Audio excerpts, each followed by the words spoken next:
Okay दोस्तों, now let us consider a wire of a length L, cross sectional area equals to A and the specific resistivity is equals to rho. अब वो वाला जो uniform rod है, उस uniform rod के across मैंने एक पोटेंशियल डिफरेंस अप्लाई किया, that is equals to V. ठीक है, मैंने एक पोटेंशियल डिफरेंस अप्लाई कर दिया, that is equals to V. अब क्या है, इस करंट पे ये वाले रॉड के थ्रू जो करंट फ्लो कर रहा है वो मान लो है I. नाउ यहां पर यहां से यहां एक इलेक्ट्रिक फील्ड तो हमारा क्रिएट होगा, और क्योंकि सब कुछ यूनिफॉर्म है तो E का वैल्यू में सिंपली लिख सकता हूं V/L. ठीक है, अच्छा ये हमारा क्या होता है, that will be equals to sigma E यानी 1/ρ इंटू E.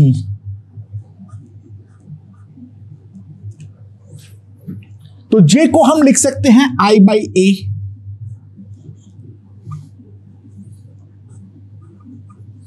Into V/L.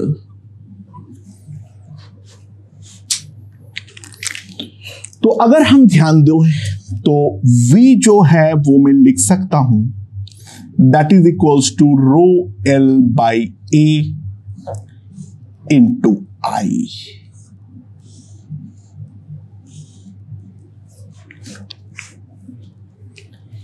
अब ये वाला जो क्वांटिटी है ρL/A, जो हमारा जो क्वांटिटी है, depends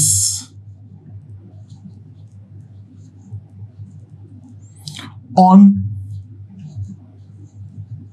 the wire, it's a material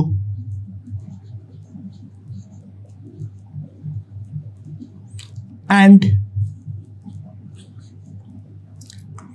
the temperature. ये वाला जो क्वांटिटी है वो तो हमारा ऐसे कांस्टेंट है, वो डिपेंड करेगा हमारा वायर का फिजिकल डायमेंशंस पे, उसके मटेरियल पे, क्योंकि रो तो उस चीज पे डिपेंड करता है, और जो हमारा उसका टेम्परेचर है उस चीज के ऊपर हमारा डिपेंड करेगा. ठीक है, तो V जो आया है that came out to be proportional to I. तो हम लिखते हैं V is equals to I into R. This is the Ohm's law.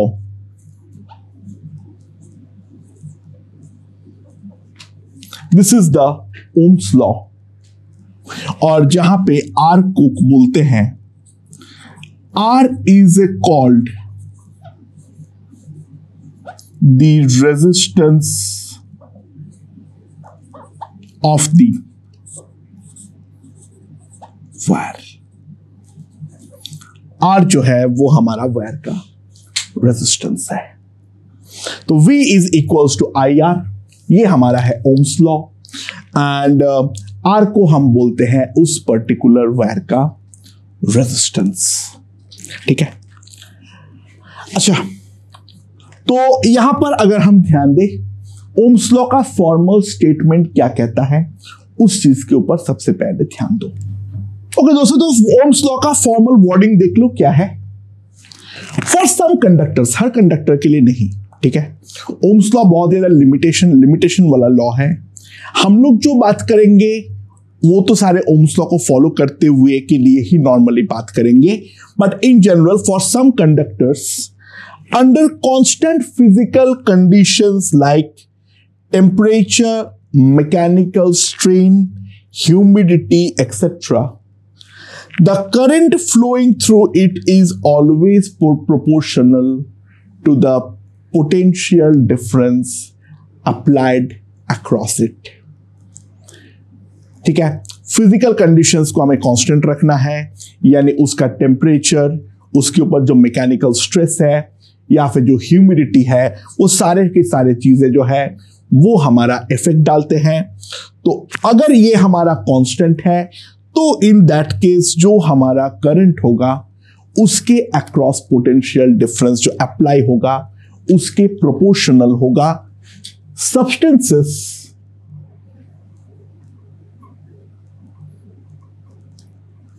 obeying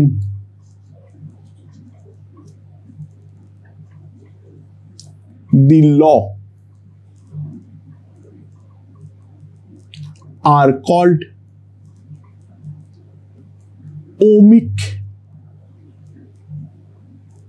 elements।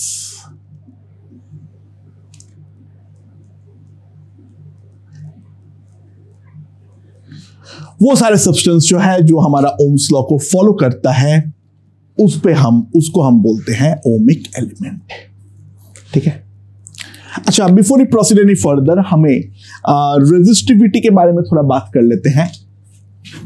पहले लेंथ और एरिया के बारे में तो समझ में आ ही गया होगा, थोड़ा रेजिस्टिविटी के बारे में बात कर लेते हैं, रो के बारे में।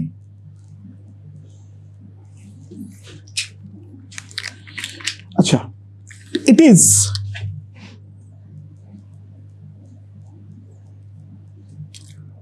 N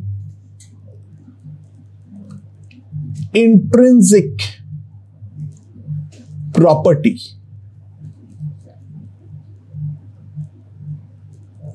of the material. It does not depend upon the length and the area. It is an intrinsic property of the material. ठीक है। अच्छा, दूसरा ये है जो अगर हमारे उसके अंदर इंप्यूरिटी होगा, ठीक है, impurity and mechanical stress increases the resistivity. Impurity और मैकेनिकल स्ट्रेस जो है वो हमारा रेजिस्टिविटी को हमेशा इंक्रीज करता है। ठीक है। दूसरा, resistivity of metals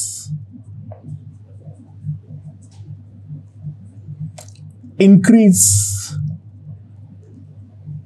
with temperature। Temperature जैसे जैसे बढ़ाऊंगा तो मेटल का रेजिस्टिविटी भी वैसे वैसे बढ़ेगा। ठीक है।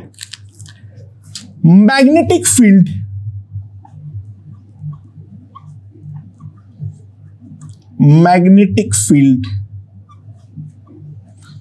increases resistivity except Fe, cobalt and nickel। Magnetic field increases the resistivity except the case of Fe, cobalt and nickel। and कुछ चीजों का जो हमारा रेजिस्टिविटी है वो लाइट जो उसके ऊपर गिर रहा है उसके इंटेंसिटी के ऊपर प्रोपोर्शनल होता है। For example selenium, cadmium etcetera. ठीक है। यानी for materials like selenium, cadmium sulfide, rho is a proportional to intensity of light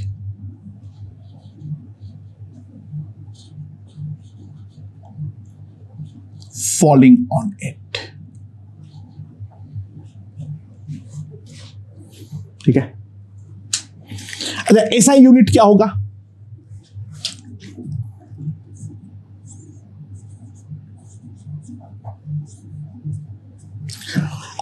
resistance का जो हमारा एसआई यूनिट होता है जो हमारा रेजिस्टेंस का एसआई यूनिट होता है, आर हमारा क्या है?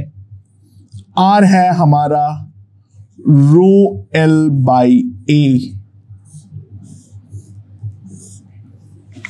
ठीक है। आर का एसआई यूनिट है हमारे पास है ओम, ठीक है। तो हमारे रो का जो एसआई यूनिट होगा that will be rho ohm metre. SI unit is simply ohm metre,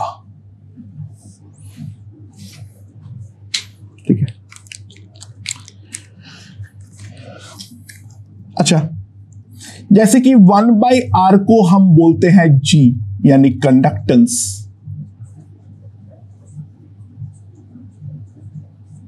वैसे ही 1/ρ को हम बोलते हैं सिग्मा। सिग्मा को हम क्या बोलते हैं? कंडक्टिविटी। सिग्मा को हम सिंपली बोलते हैं उसका कंडक्टिविटी, ठीक है। ओके, तो ओम्स लॉ को हम एक्सपेरिमेंटली वेरीफाई कैसे कर सकते हैं?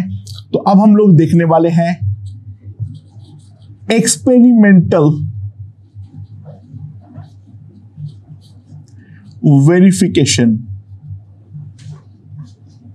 ऑफ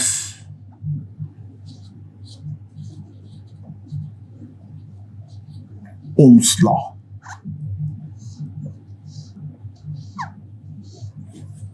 ठीक है, उसके लिए सर्किट क्या बनाते हैं? ध्यान देना,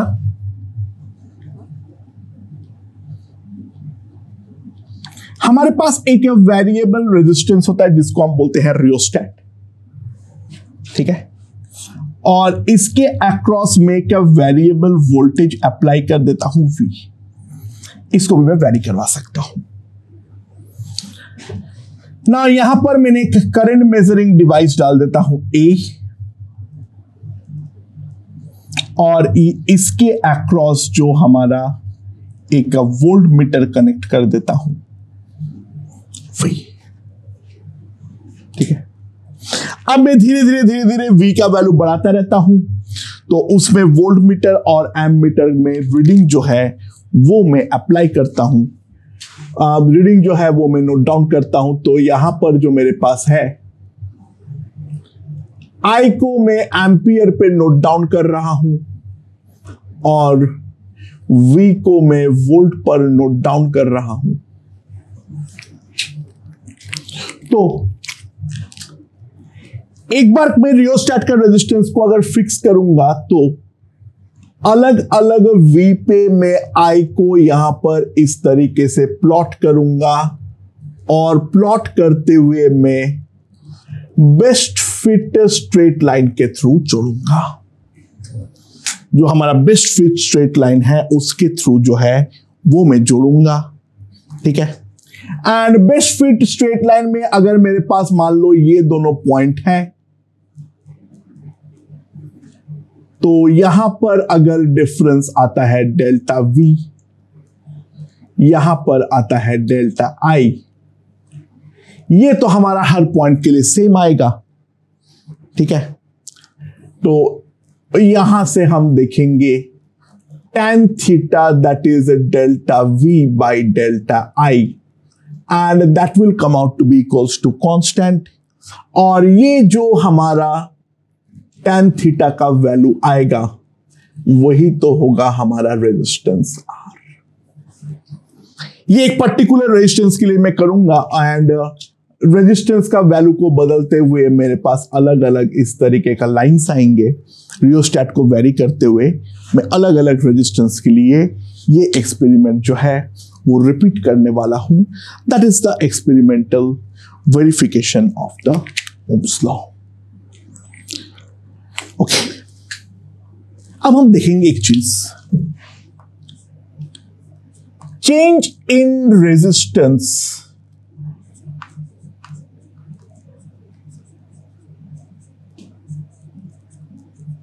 due to stretching of wire। change in resistance due to the stretching of the wire. मेरे पास एक वायर है जिसको मैं स्ट्रेच कर रहा हूं और उस कारण पे जो रेजिस्टेंस पे बदलाव है उस बदलाव को मैं देखना चाहता हूं। अच्छा, यहां पर मैं ध्यान दूंगा जो मेरा वॉल्यूम ऑफ वायर है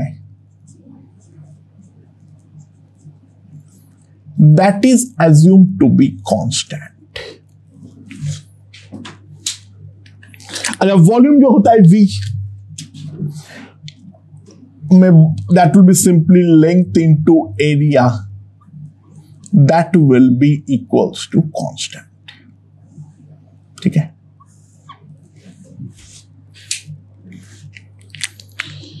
सो मान लो इनिशियली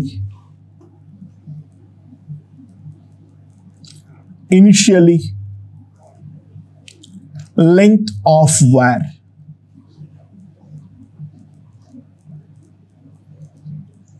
वो है मेरा L1 और एरिया जो है हमारे पास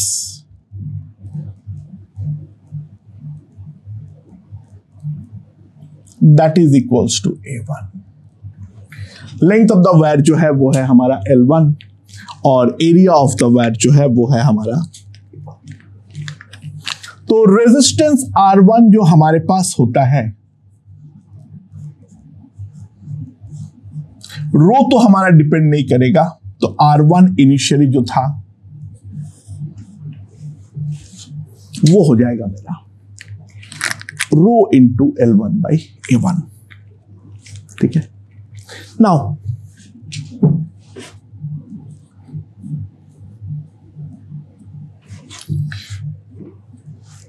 wire is stretched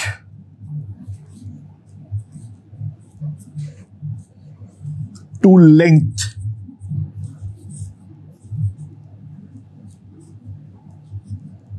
R2। Sorry, क्या बोल रहा हूं, wire is stretched to the length L2।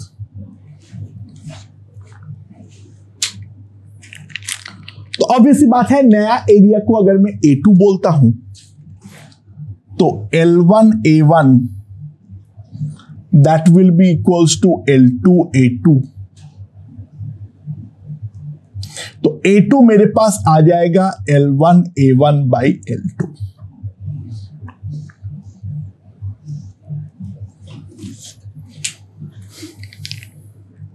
तो हमारे पास जो R2 का वैल्यू आएगा that will be rho L2 by A2, rho L2 divided by L1 A1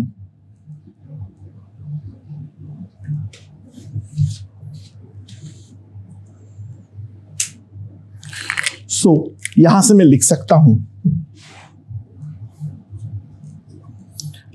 R2 by R1, row is gone, A1 is gone, so that can be simply written as L2 by L1 का whole square.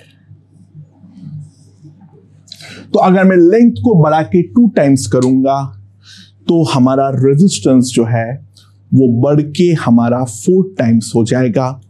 अगर percentage change में देखना पड़े तो ध्यान दो, मान लो length increased by 2%, find a percentage change in resistance।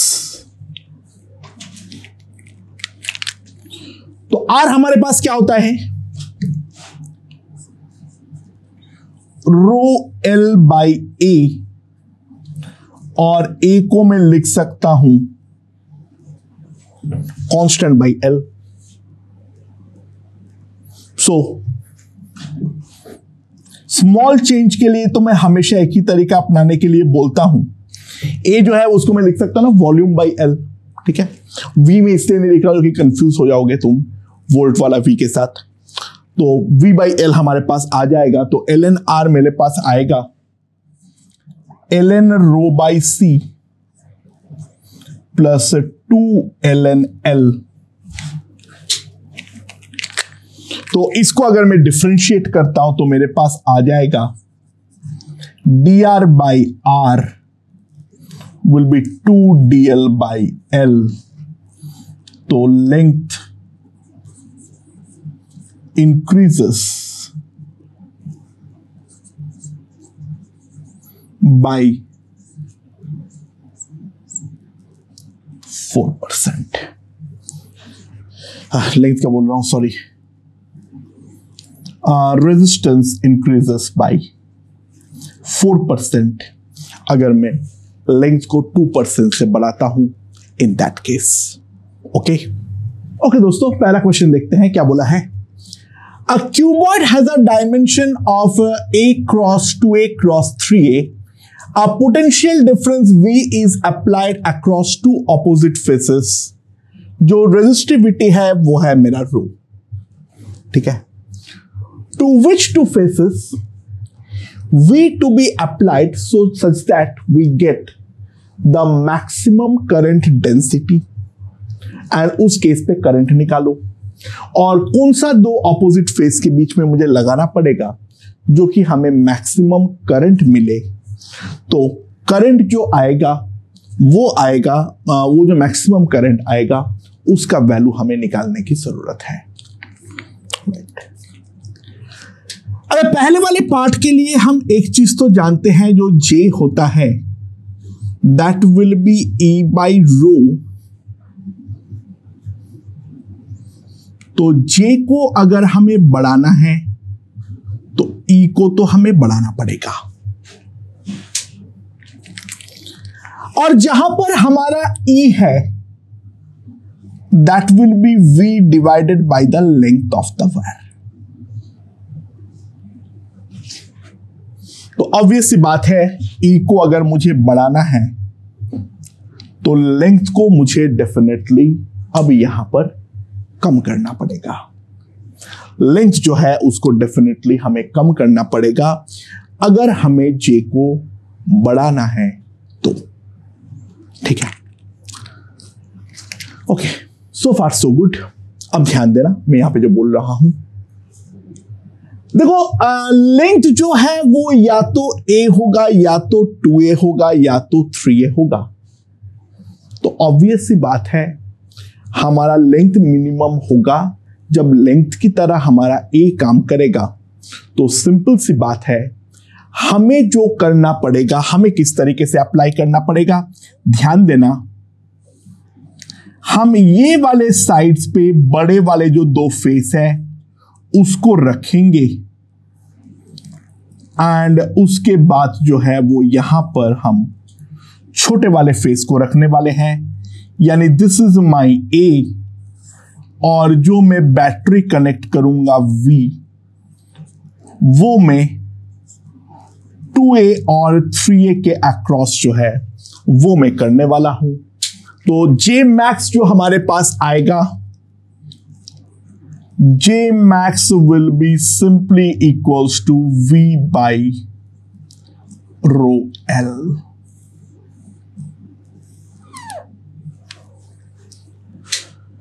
J max जो हमारे पास आएगा that will be simply V/ρL। अच्छा, उस केस पे हमारे पास रेजिस्टेंस कितना आ जाएगा, ρL/A,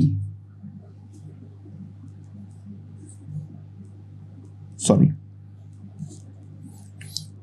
by 6A² that will be ρ/6A। ये हमारे पास रेजिस्टेंस आ जाएगा। तो करंट जो हमारे पास आएगा that will be simply equals to, हम क्या लिख सकते हैं, V/R। सो V/R करने के लिए हम क्या करेंगे, so that will be simply equals to V divided by 6A/ρ, 6AV/ρ। That is the current in that case. अच्छा, दूसरे वाले केस पे I को हमें मैक्सिमम करना पड़ेगा तो R को हमें मिनिमाइज करना पड़ेगा। तो L को हमें मिनिमाइज करना पड़ेगा और जो क्रॉस सेक्शनल एरिया है A को हमें मैक्सिमाइज करना पड़ेगा। तो बेसिकली एग्जैक्टली सेम ही सिचुएशन है। L को हमें मिनिमाइज करना है तो ये हमारा A होना चाहिए और ये हमारा 2A क्रॉस 3A करना चाहिए। तो वहीं पे हमारा I मैक्सिमम होगा। यही वाला सिनेरियो एग्जैक्टली है। तो ये जो मैंने पिछले केस में करंट निकाला था वही मेरा मैक्सिमम करंट भी है। That will be 6AV by okay दोस्तों, तो ये वाले क्वेश्चन में हमें ये वाला जो फर्स्ट टर्म है, इस फर्स्ट टर्म के अक्रॉस जो रेजिस्टेंस है वो हमें निकालने की जरूरत है। ये एक्सी वर्मा में ये क्वेश्चन है, उस पे कंडीशन दिया हुआ है B minus A much less than और इक्वल्स टू L। मैं भी लिखा हूं, मैं पहले मैथमेटिकल इसको सॉल्व करता हूं और फिर देखता हूं जो ये वाला कंडीशन का मेरी कहीं पर भी रिक्वायरमेंट जो है वो हमारी होती है या नहीं। ओके, तो यहां से कोई भी at a general distance x A का छोटा सा स्ट्रिप काट लो ऑफ थिकनेस dx। इसका रेडियस जो है वो है हमारा r। सो हमारे पास r की जो वैल्यू आएगी वो r कितनी आ जाएगी, रेडियस r की वैल्यू डायरेक्टली लिखो, इनिशियल वैल्यू प्लस चेंज पर unit length into x।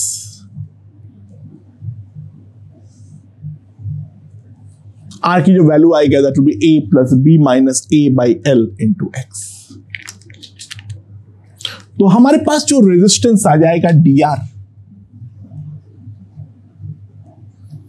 That will be equals to rho l की तरह तो dx काम करेगा pi into R square. So that will be equals to rho by pi dx by a plus b minus a by l into X का whole square.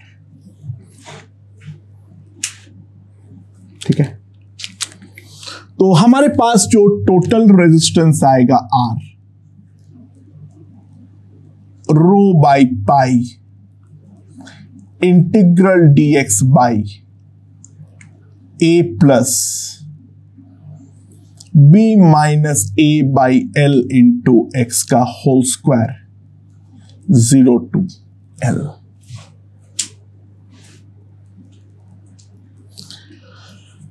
अब ये वाला चीज को z मान लो, तो जैसे ही z मानूंगा b minus a by l into D x जो होगा वो मेरे पास dz आएगा। तो मैं यहां पर लिख सकता हूं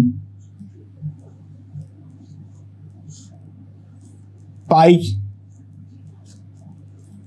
b minus a dz by z square. x equals to 0 put करूंगा तो ये a आएगा, तो ये मेरे पास b आएगा। तो ये मेरे पास आ जाएगा -1 बाई z, तो this pi rho l 1 by a minus 1 by b। तो कितना आ जाएगा मेरे पास? तो मेरे पास ये वाला फर्स्ट टर्म का जो रेजिस्टेंस आ जाएगा R, that will be rho L by pi A B.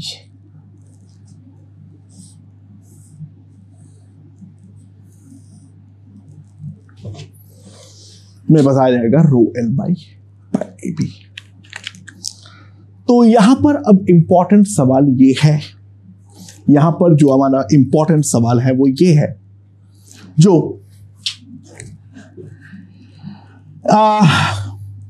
ये जो मेरा रेजिस्टेंस है इसको डिराइव करने के दौरान b माइनस ए लेस मच लेस देन और इक्वल्स टू l अप्लाई तो कहीं पर हुआ ही नहीं है, तो y the condition is given. क्या ये कंडीशन एक रिडंडेंट कंडीशन है, क्या इसकी कोई जरूरत नहीं है, या फिर असली में कोई जरूरत है? दोस्तों ध्यान देना एक इंपॉर्टेंट बात, जो हम लोगों ने जिस तरीके से डिराइव किए थे ओम्स लॉ को, वहां पर हम पैरेलल इलेक्ट्रिक फील्ड के लिए उस चीज को डिराइव किए थे। अगर b माइनस ए काफी बड़ा होगा तो जो हमारा इलेक्ट्रिक फील्ड लाइंस होंगे उनका पैरेललिटी समाप्त हो जाएगा। That will be along the first term, यानी इस तरीके से कि डाइवर्जिंग इलेक्ट्रिक फील्ड जो है वो हमें मिलने वाला है। और उस केस के लिए तो हमने ओम्स लॉ को डिराइव किए ही नहीं थे। तो ये वाला कंडीशन जो दिया हुआ है, so that we can assume near parallel nature of electric field lines, so that we can assume the near parallel nature of the electric field lines. Okay दोस्तों, ये वाला क्वेश्चन पहले देखते हैं। हमारे पास दो स्फेरिकल शेल है और उसके बीच में जो मीडियम है उसका दैट हैव अ रेजिस्टिविटी रो। तो सवाल यहां पर ये है, जो इन दोनों का इनर और आउटर स्फेरिकल शेल के बीच में हमारा रेजिस्टेंस टोटल कितना आएगा। ये वाला रिजल्ट जैसे रटा हुआ होना चाहिए, तो ये वाला रिजल्ट भी हम डायरेक्टली रट्टा मारने वाले हैं। तो ये करने के लिए हम at a distance of r एक का पतला सा स्ट्रिप काटने वाले हैं ऑफ थिकनेस dr। हम एक पतला सा स्ट्रिप काटने वाले हैं ऑफ थिकनेस dr। ठीक है,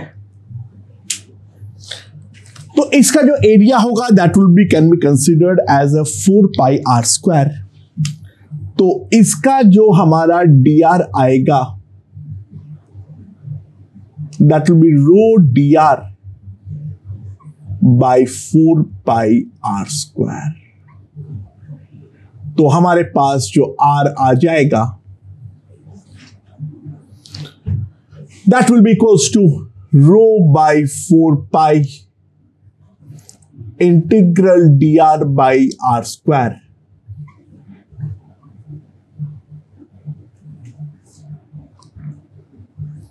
तो मेरे पास कितना आ जाएगा, that will be -1 by r, that will be rho by 4 pi.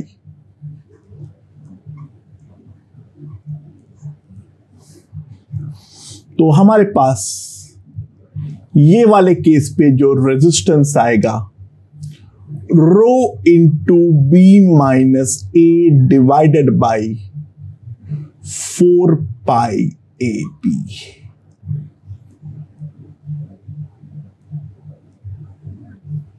r will be equals to rho into b minus a divided by 4 pi A b. Okay, अच्छा, कोई ये भी पूछ सकता है, मान लो एक काम किए हैं यहां पर, जो हमारे पास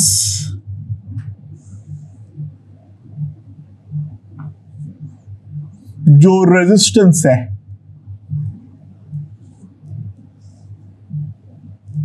ठीक है, अब यहां पर पॉइंट दे दिया ए, यहां पर पॉइंट दे दिया बी, यहां पर ए का बैटरी जो है वो हमारा कनेक्टेड है,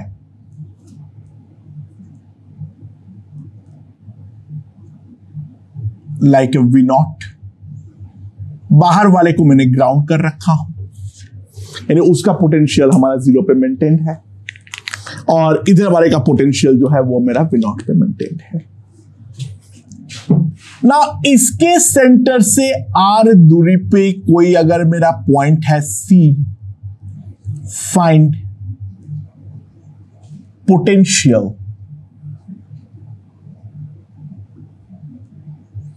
of the point C.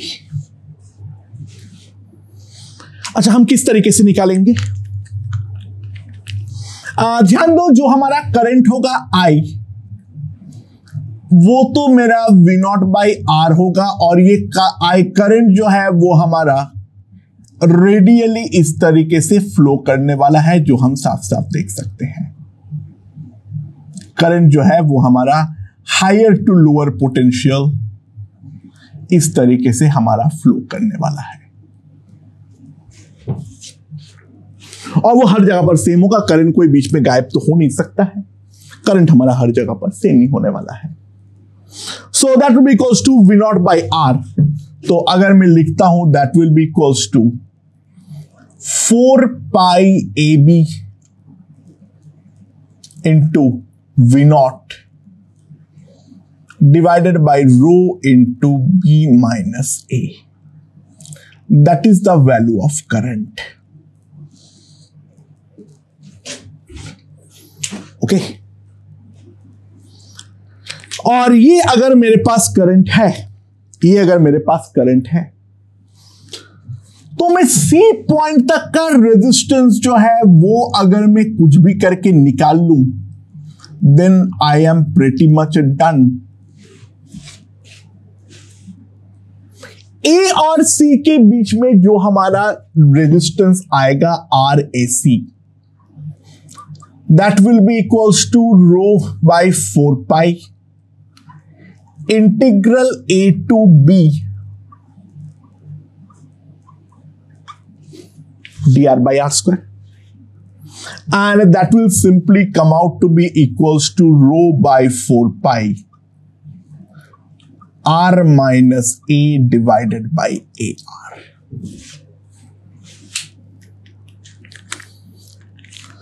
So delta V जो हमारे पास होने वाला है, that will be simply equals to I into RAC, and ये जो हमारा डेल्टा V है, that will be V naught minus the potential of point C. Obviously VC जो होगा वो हमारा V naught से तो डेफिनेटली कम ही होने वाला है, ठीक है। सो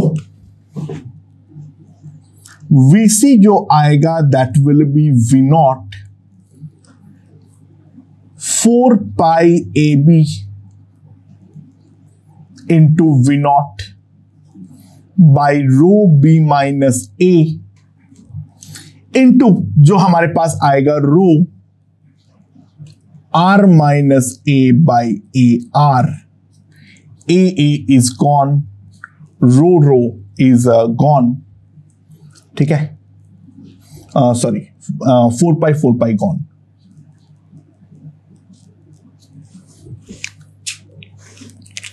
तो इसकी जो वैल्यू आएगी that will be equals to V naught into 1 minus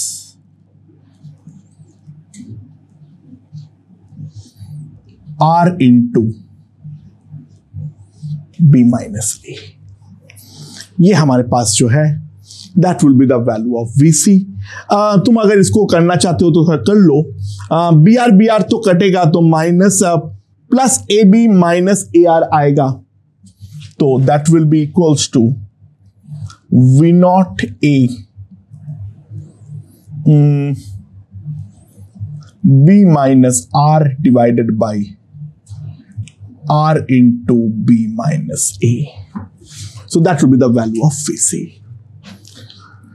तो स्फेरिकल रेजिस्टेंस जो है वो किस तरीके से होगा वो हम लोगों ने यहां पर देख लिए है। तो स्फेरिकल के बाद नेक्स्ट इंपॉर्टेंट केस बनेगा वो डेफिनेटली बनेगा सिलिंड्रिकल का। ओके दोस्तों, तो यहां पर निकालते हैं क्या बोला है। यहां पे हमारे पास दो बहुत लंबा जो सिलिंड्रिकल हमारे पास सिलिंड्रिकल सर्फेसेस है, बीच का जो मीडियम है उसका रेजिस्टिविटी जो है that is equals to row.